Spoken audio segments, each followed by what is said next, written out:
What's up, y'all? Welcome back to Icing the Puck. We are in the thick of it. We are in the Stanley Cup Playoffs. Listen, probably going to be coming at y'all with like maybe 2 episodes a week.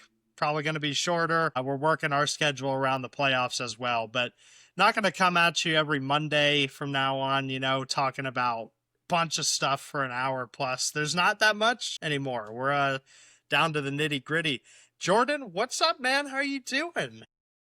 I am good. I am just really glad that playoff hockey is finally here. Uh, First couple games already in the books, first weekend. Yeah, like you said, it's going to be kind of a little crazy here because we might be a little bit different schedule, but there's probably going to be more episodes, so that'll be awesome. And round one is always super busy because there's games every day. Yep. Which it's the best time for playoff hockey, I think. Round one is the best, I think. We're back to our roots. We started this show during the 2023 playoffs, and we covered the whole thing.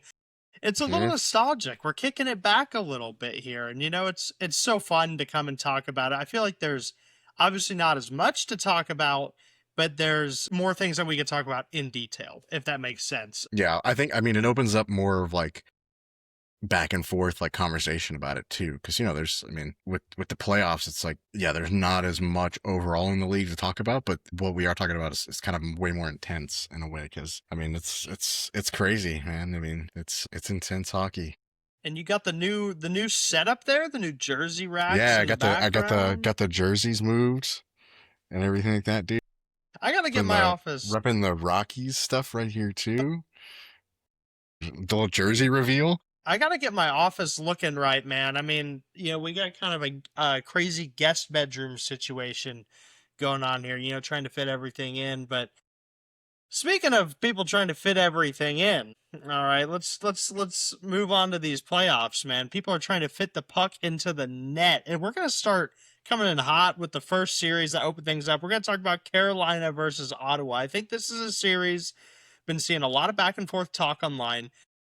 People are very divided. People think it's either going to be really close or they think it's going to be ran away by Carolina. I personally am in the group of I think Carolina is going to run away with this series. I don't know what the score is right now, but 1-0 right now. Okay. Yeah, but game one, man. Game one was intense.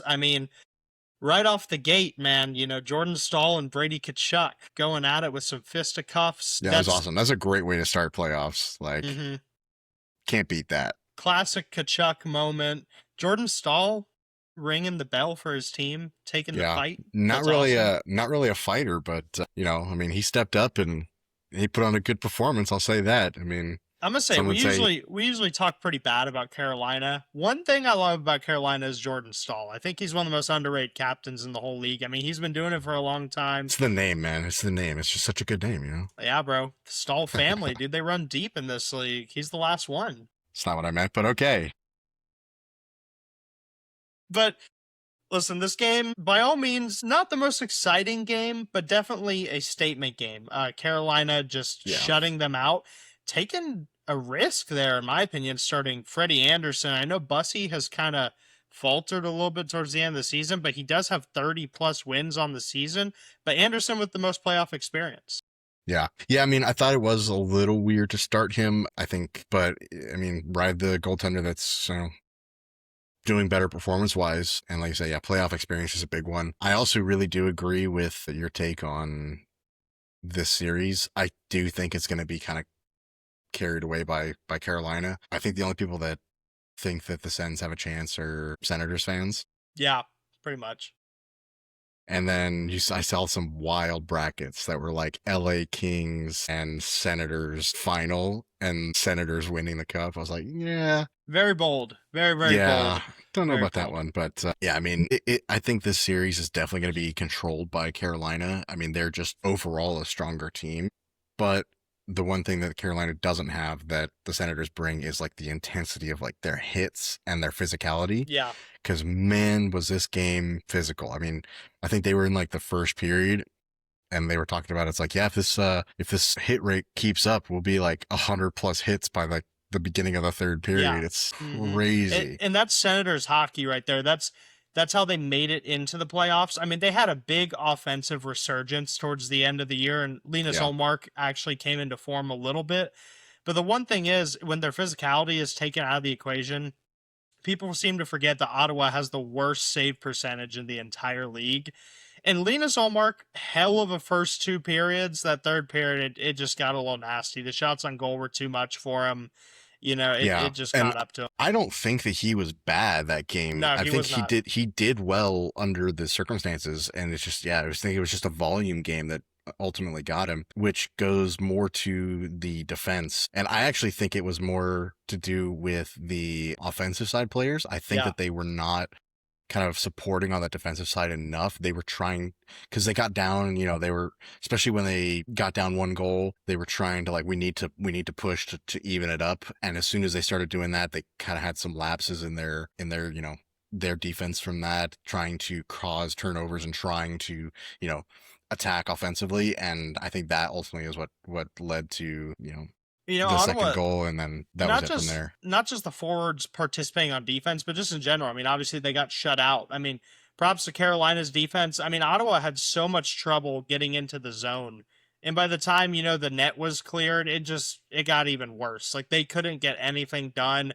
Power play was abysmal. Like if Ottawa wants to have any chance in this series, they have to get their special teams going on the kill and the power play because Carolina will take advantage. They really will. Carolina's a good team, the best team in the East record wise. I mean, should be an interesting series down the way. I mean, maybe Ottawa gets one at home if they don't win tonight. But I don't know. I think Carolina gets it in five, maybe a sweep. I don't know. We'll see. Yeah. Yeah, I think one of the things that Ottawa has to do is they will really have to kind of keep themselves out of the penalty box, because they do have, they are a team that's known to be a little Yeah, hot-tempered, and especially if they get frustrated with being down a couple goals or something like that, it can really cause some problems for them. But yeah, if they can keep it to matching penalties, or even be, kind of nuisances, and draw some penalties, that might be the way that they can win a game or two. But I don't think that it's going to be enough. And yeah, I think Carolina's going to take this one. I I think agree. I think Carolina's going to sweep them, but it's the Damn, first time you'll hear me talking, you know, you positive know, about positive about the Carolina. Canes. Yeah. We're going in order here. I guess we have to talk about this one. Yeah. The Dallas Stars blown out by the Minnesota Wild. That's the best way to put it. I'll get my thoughts out here real quick, and then I'll just let you ramble on about it. Dallas did not show up at all this game. The main thing here is I'll give credit to Minnesota, but first we got to talk about Dallas. Nobody showed up. I don't think any aspect of the game was played better than Minnesota, and that the score shows that. For a team who has the top power play in the league, it wasn't there. Okay, they couldn't set anything up. Not any of the star players could get in position. I mean, Johnston had a few chances, but some people call him a power play merchant. Maybe that's why he's the only guy who had chances. Rantanen had a great chance on a one-timer that hit the crossbar, didn't get it in. That was tough. But the main person I really want to circle here is Jake Ottinger. He needs to step it up if we have any chance at making it to the cup. I mean, I'm not going to jump to conclusions, but after last game, I wanted to Smith. I'm not going to jump there that fast because Ottinger is our man in the playoffs. He's gotten us to Western Conference Finals. Obviously, the controversial pool last year, and in that final game, got DeBoer fired. So I think the team is a little scared to pull him this year. I don't know if we'll see it.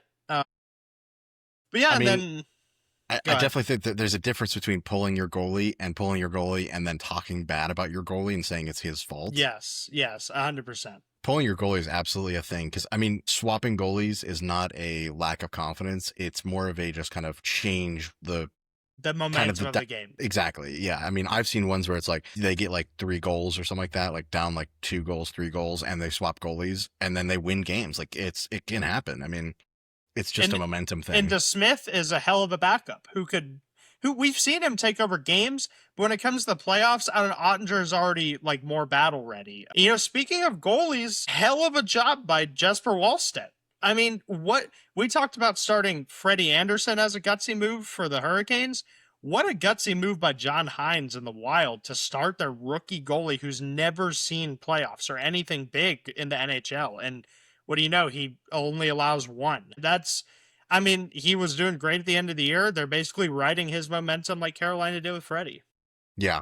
Yeah, I mean, he definitely made some really good saves. He definitely got lucky in a few aspects, but yeah, I mean, I didn't see any way that they wouldn't start Wallstedt for the playoffs, I think. I mean, Gustafsson has been really good all year as well, but I think that they needed to start Wallstedt just and get him that confidence for those first couple games, and I think Yeah. that they can build onto that. If they go on in the series and they in the playoffs and he builds confidence off of it, I think that he can be an amazing goalie for them for the entire Yeah. way. I mean, he's been amazing all year. And, I was thinking about it the other day when watching the game. I mean, Gustafsson has had trouble in previous playoffs. Like if you look at the past couple years, I mean, he has allowed some goals that have really cost them in the Yeah. postseason. So, Gustafsson is great, but why not give the rookie a shot? I respect that about Minnesota. And I've been saying it all year, and now it's time to fully just hammer it in. Like Stars fans, we should be kind of concerned. Like Minnesota has gone all in on this team, and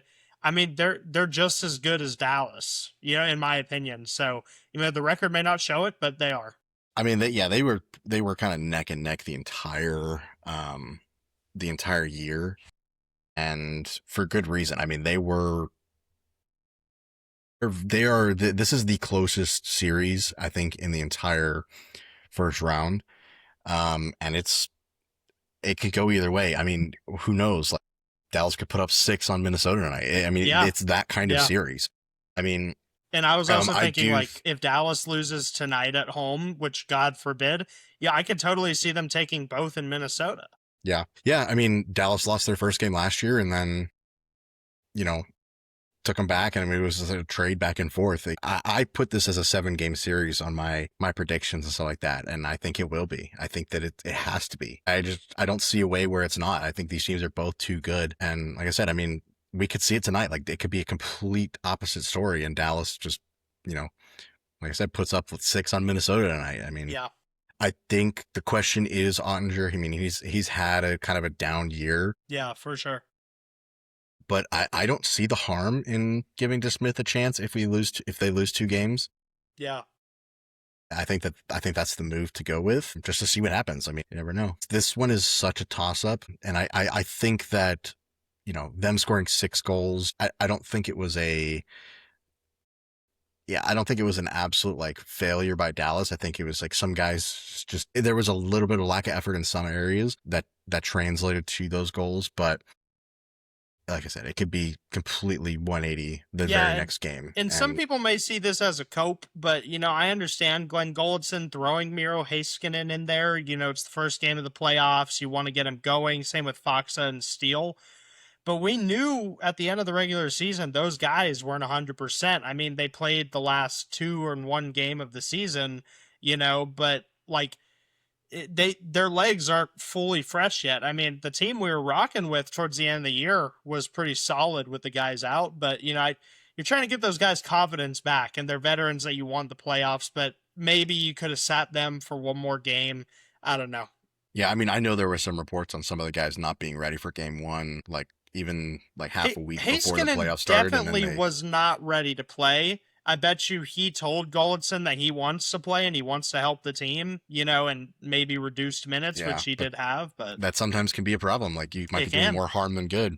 We need Heiskanen to play his 35-minute ice time games as the playoffs go on. Yeah, So his Quinn Hughes level ice time. That's crazy. no, Quinn Hughes had Miro Heiskanen level ice Oh, that's right. time. Yeah, But he did it. That's right. Miro Heiskanen did Heiskanen it was, first. dude, I remember against Colorado last year, Heiskanen had a 38-minute game. I'm like, brother. Like, Crazy. it's ridiculous. But listen, we got to move on here. You said that could be the closest series and go to 7 games. I personally think this one is going to go to 7 and is the closest series when it comes to talent. We have Pittsburgh and Philadelphia, the Battle of Pennsylvania. I was just watching some of the game right now. This series has been absolutely electric. There were a couple people on TikTok, okay, who I was going back and forth with, you know, basically a couple people saying that this game is good. These games are going to get really ugly. This rivalry is very, very intense.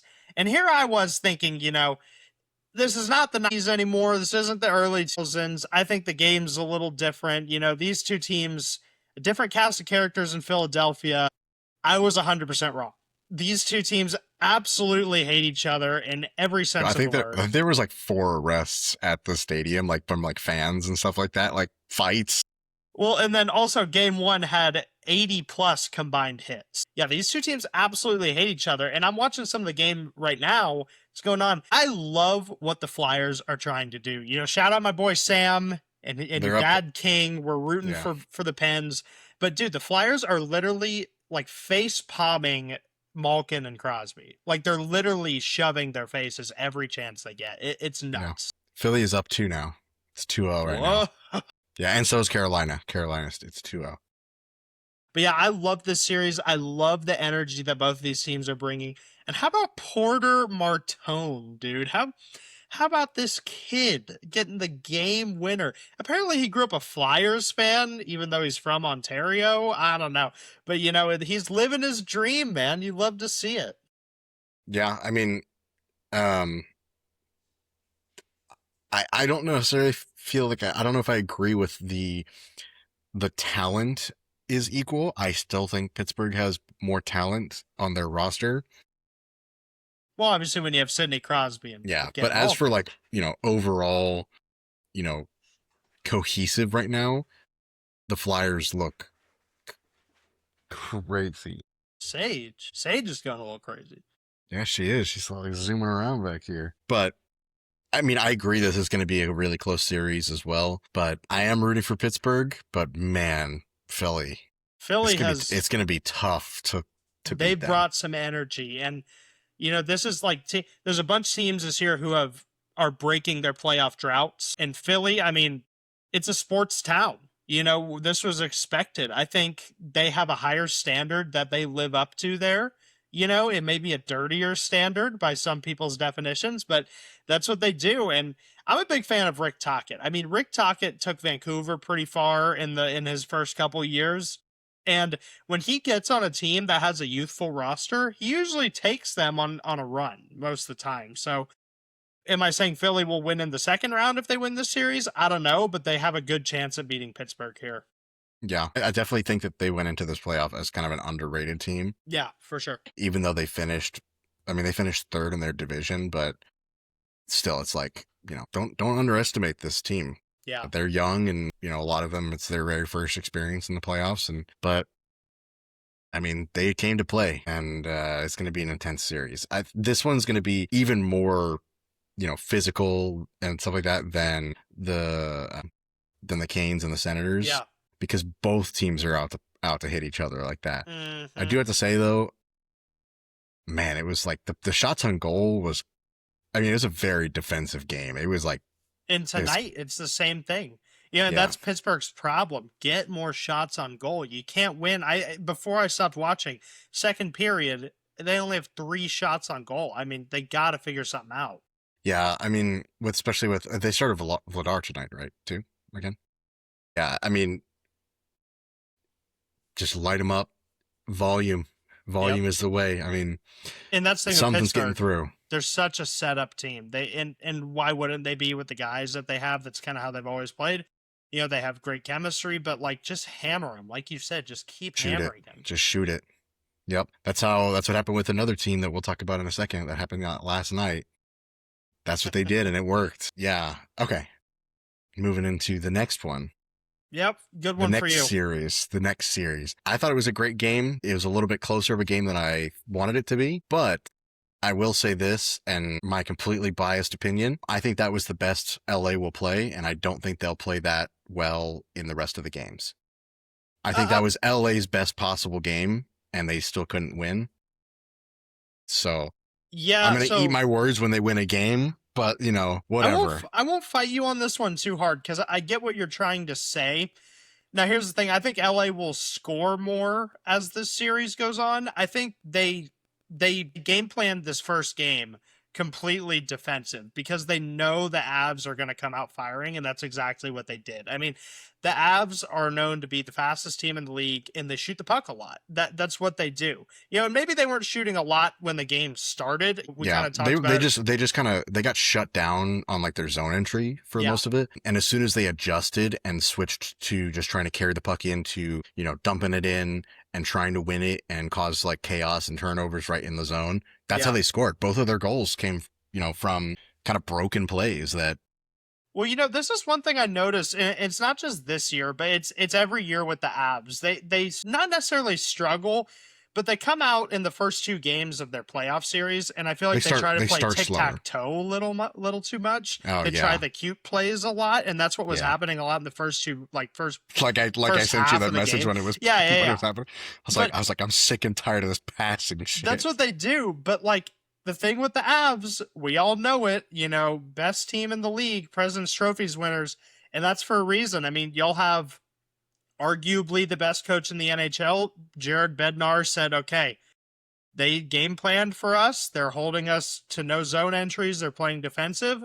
So guess what? We're just going to, like you said, we're going to dump it in and we're just going to hammer them. And guess what? It worked. The goals came, and the Avs, I mean, not even from the big boys yesterday. Some of the bottom guys ended up scoring these goals. I mean, Lekkonen's one of the big boys, you could say, but then the Logan O'Connor goal, that's how you play in the playoffs. And, I'm going to give some flowers to the LA Kings because I don't think I expected them to play as well as they did yesterday.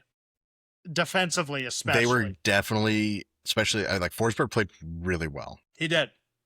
And that was amazing. And that's the story of Colorado is if there's a good goalie like that can withstand the amount of shots, like that's tough for them because they rely on volume and just kind of the little like that slip up by the goalie that just lets it in that kind of starts the cascade basically. But yeah, I mean, I had some other things with the series. Again, I know that LA fans are not going to agree with it. I think some of the calls were a little bad on both sides too. I think there were some penalties that definitely needed to be called on Colorado that didn't, and vice versa. I think the overturned goal was dumb. Goaltender interference should be gone. It should just be taken out of the rules. Okay.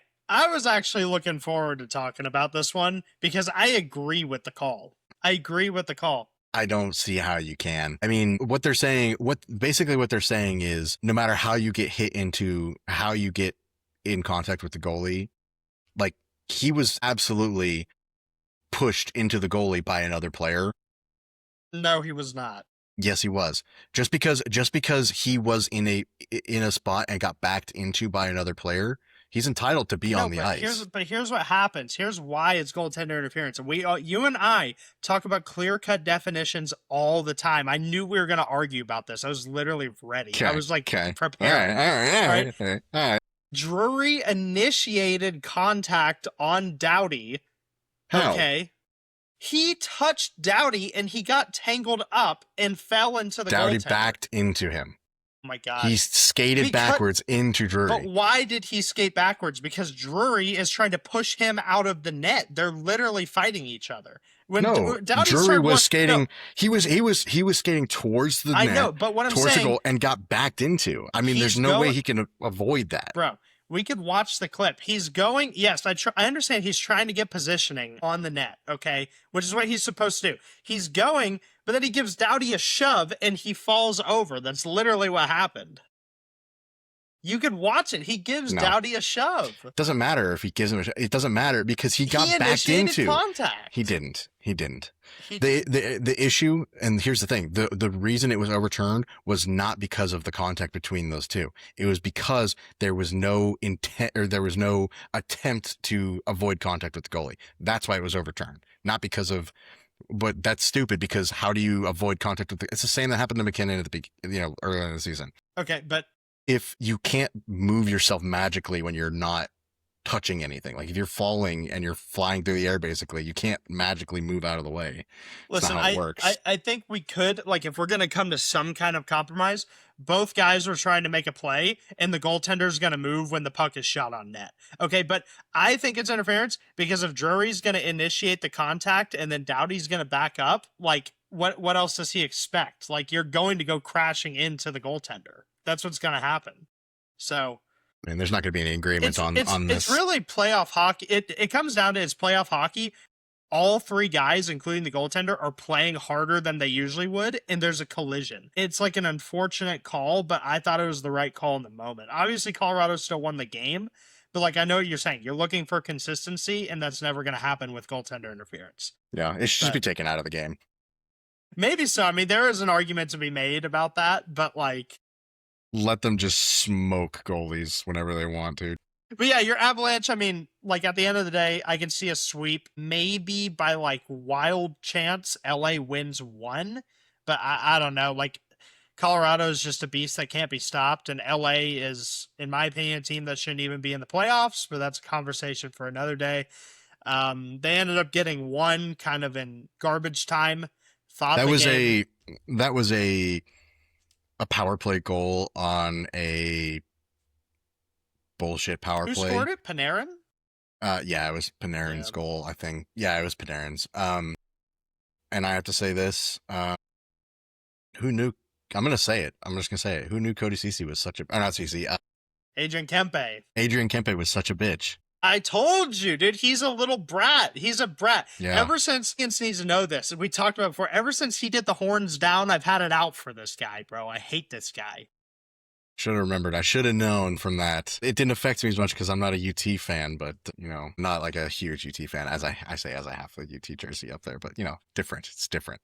Yeah, Cody. But, You got me saying Cody Ceci. I don't know why I thought Cody Adrian Ceci Kempe. because he's honestly just overpaid. Honestly, a waste of a roster spot for We LA. have to do an episode where I defend Cody Ceci and Evan Bouchard and rage bait everybody. But Dude. all right, listen, we're moving on to the next one. Montreal and Tampa Bay. This is a game that I actually didn't watch too much of. I was at dinner. I caught a little bit of it. Yuri Slavkovsky hat trick. That's all I gotta say. It's nuts, and I'll say my piece here. The amount of firepower between these two teams is crazy. I could see this same score in every game, and this one might go to 7. It just might. This is another really close series. I mean, it was back and forth the whole game. It was. I mean, it was just back and forth, and I think that there was a couple misplays on Vasilevsky's part that really need to be cleaned up a little bit. But overall, I mean, I think this is like, I agree. This series is going to be like, this is going to be a high scoring series just by total amount of goals. But it's going to be close ones. I can absolutely see these being like all overtime games. Yeah. Which, and this is like, this series is the best for like all around hockey because the score sometimes doesn't do justice to how good the goaltenders were at some points. I mean, Dobich was making some crazy saves on Tampa power plays that he was the best penalty killer for Montreal. Yeah. I mean, I think that this goes to show not necessarily that the goalies did bad. It just goes to show how good both of these offenses are. For sure. For sure. Especially Tampa on the power play. Yes, yeah. I mean, scary. But yeah, Dobich, it definitely was the best player on their team. I mean, on like their defensive side on the power play or penalty kill and stuff like that. But yeah, this is a series that's going to go back and I think it's going to be just a back and forth. I could see this one being a 7-game series as well. Yeah. I didn't initially, and then I watched that first game. I'm like, yeah, no, this is a 7-game series. And maybe this is a lot to say, but I think whatever team wins this series will go to the Cup. That's my hot take this episode. I mean, my roster or my bracket prediction had Tampa. Same. In the finals. One of my brackets. I have 3 brackets. Yeah. Yeah, Tampa's really good. I mean, I think both of these teams could go toe-to-toe with Carolina or Buffalo, depending on which of those teams, and maybe neither one of those teams make it, but like assuming, these are 2 teams that electric offense. Like the chemistry on both of these teams is nuts. If you want to watch like beautiful poetry in motion, like artistic hockey, this is the series for you. I mean, it's insane. Yeah. I also think that I think Tampa had way more penalty minutes than they should have. Like they definitely need to clean that up a little bit. And same with Montreal. Same with Montreal. Both teams, a lot of penalties. I saw something that was talking about like the matchups between these teams this past season. And it was like the first two matchups, like total between the two of them, it was like 100 and something minutes Oh my penalty gosh. minutes. The third meeting that they played, it was like 140 penalty minutes, just that one game. That's So that crazy. was the game where like everybody got ejected. Yeah. Mm-hmm. Yeah, Yeah. and there was like 10 guys left. I mean, these two teams have known, I think, most of the year that they could end up playing each other with the way the Atlantic was going. I love this series, man. I need to tune into this one more. Like I said, I watched the first two periods, missed the third, but Yeah, like, the and then of course overtime was overtime. short, but man, it was good. Yeah, I mean, Yuri Slavkovsky, dude. I mean, here he is. First overall pick. This is the guy that they chose. Remember, everybody thought Montreal was going Shane Wright that year, Yep. and then they went Slavkovsky. I guess Um, it paid off. yeah, I think yeah, because he played the last couple games of the regular season, looked pretty good, and then just like comes to the playoffs. Like God, like Yeah, I mean, whole different level. he has improved every single year. And I think not enough people talk about him. And now that he has like Caulfield, Suzuki, I mean, and he kind of pairs with everybody really well. Like, this is a great team. Another Eastern Conference series here, and in my opinion, the most exciting game of the playoffs so far. Hey, baby, let's go, Buffalo. I've been telling y'all all year, man. I've been telling y'all all year. My bandwagon team. Here we are. I need to shut up. So we know that. So if Dallas gets eliminated, Brian's I'm going all to in on Buffalo. Buffalo. I'm Brian's all going to in. Buffalo. Yeah. Just like the other year, I was all in on the Sens. I wish we were doing the show. I was literally all in. This is crazy. I was all in on the Sens last year. Like, literally, I was like, let's go Sens. They're gonna beat the Leafs. Leafs won. Let's go Leafs, baby. I was all for it. The biggest switch up of all time. But no, for real. This game last night, Boston had this game in hand. This was supposed to be a Boston win, shut up the Buffalo crowd, just make all those drunk people drive home drunk, like just ruin the night for Western New York. Yeah, it's like welcome to the playoffs moment. Just Yep. yeah. But Tage Thompson said, not today. Not today, Boston. He said, this is our house. I'm winning this for my team. That's what he said. Put the team on my back. Greg Jennings, who, if you know that real ball knowledge, all right.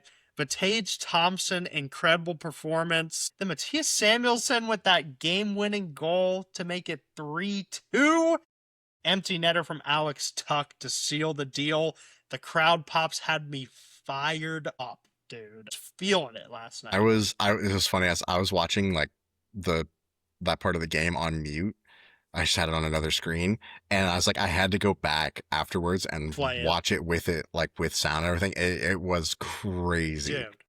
I mean, dude, it was intense.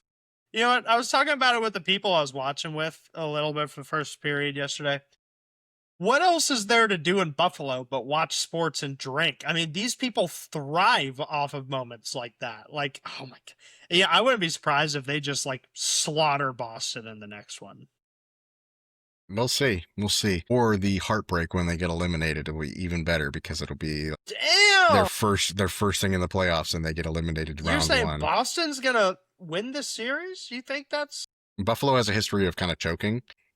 Did I say I don't know. yeah, Buffalo. Yeah, Buffalo has it. I think I was saying last episode that like Boston, out of all the teams in the first round, could really upset Buffalo. But after the game last night, like I'm all in. I think Buffalo could win this in 5 or 6. Yeah, I mean, it's going to be definitely a very interesting series because you have a very, very like defensive kind of slower style of game with Boston. Boston and just all out offense from Buffalo. Yep. I mean, it's going to be I mean, and that goes to show like that's why that method works. They just sheer volume of shots. I think they hit almost 40 shots on goal by the end of the game. So it works, and the goalie cracked under pressure, and then they were once they tied it up, Boston was just on the back foot and they just let it slip away. And Yeah. that's what happened. It was just it was a mental thing for sure. But it's going to be a very interesting series as well. Yep. And we're moving on to our last series, the late night West Coast, Vegas, Utah. I'll admit I went to bed after the first period. I gotta get up early for work, y'all, on a Sunday night. Come on, what do they expect of me? I'll tell you But this though, I watched the whole game. I'll tell you what, this is the most Vegas game that's what I've ever been seeing. That's what I've been because seeing.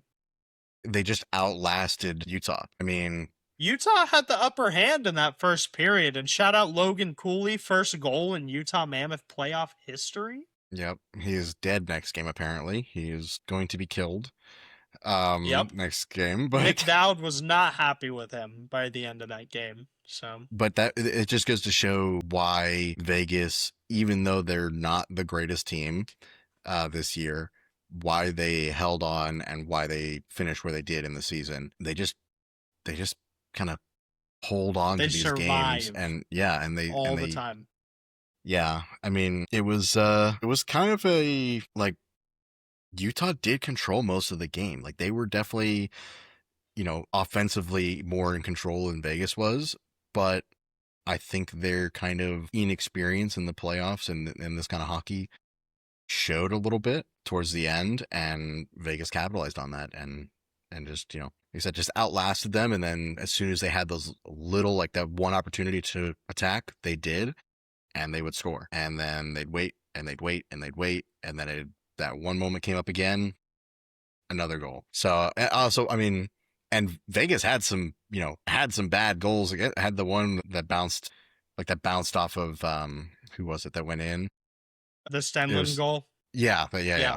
Yeah. It's like, I mean, still, they were able to overcome like even little mess ups like that. It's just, Yeah. they And, just and kind I of mean, stick in there. you and I might be eating our words because Tortorella gets hired. They've been on an absolute heater going into the playoffs. And then they look at them, they win game one. They survive. I mean, that's how they won the Stanley Cup in 2023. They just outlast other Sorry, teams. And quick update again. Carolina Senators is now 2-2. Yeah. what about Pittsburgh? What are we looking at there? And that one's still 2. Okay. Yeah, I'm looking at the scores right now. We got to do I might do like a little TikTok live here one of these nights, man. Talk to everybody during the coverage so we can do some live coverage. But yeah, back to that series. I mean, Vegas, they outlast other teams. That's how they've won all year. I mean, that's why they have like overtime wins, and they just hang in there. That's what they do. And now with Yeah. Tortorella as well, that's the kind of hockey that he coaches. I mean, he fits the team pretty well. And one edge that Vegas has over Utah is obviously like star power. Like Yeah. Jack Eichel, Mitch Marner team, those guys are, you got a cup winner and then you got a guy who's been to multiple conference finals. Like, and then we could name a bunch of other names, but those are kind of the main guys there. So, Yeah. Mark Stone, I mean, playoff Mark Stone, healthy yep. Mark Stone, Yeah, so I was gonna say the only thing they can't do is, injure Mark Stone. abuse the cap. Yeah. But Yeah, that's honestly, right. I think the playoffs are going to be way more interesting this year, and they already are so much more interesting this year because of the new requirements. Yep. So it's awesome. But Yep. I'm here for it. But Same here. I'm ready. I'm about to go switch over and watch some hockey. I'm about to watch this Dallas game here in about 15 minutes. That's right. Let's go Stars. I'm anticipating a win tonight. They need to get it done. I'm about to throw the jersey on, get it going. Staying up late tonight watching this game. Listen, y'all, we appreciate all the support, all the engagement. We hope that y'all tune into these episodes as they come out, here on this new schedule for the playoffs. Thank you for everybody who joined our bracket challenge, man. We had more of y'all reach out than we expected. We really appreciate it. Continue to follow all the socials, share this around. Hey, man, let's all enjoy some playoff hockey. We only get it once a year.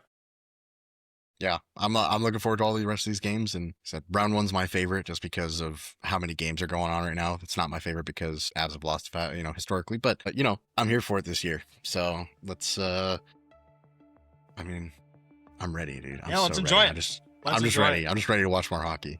But yeah, we will see everybody on the next one. Yep. Adios.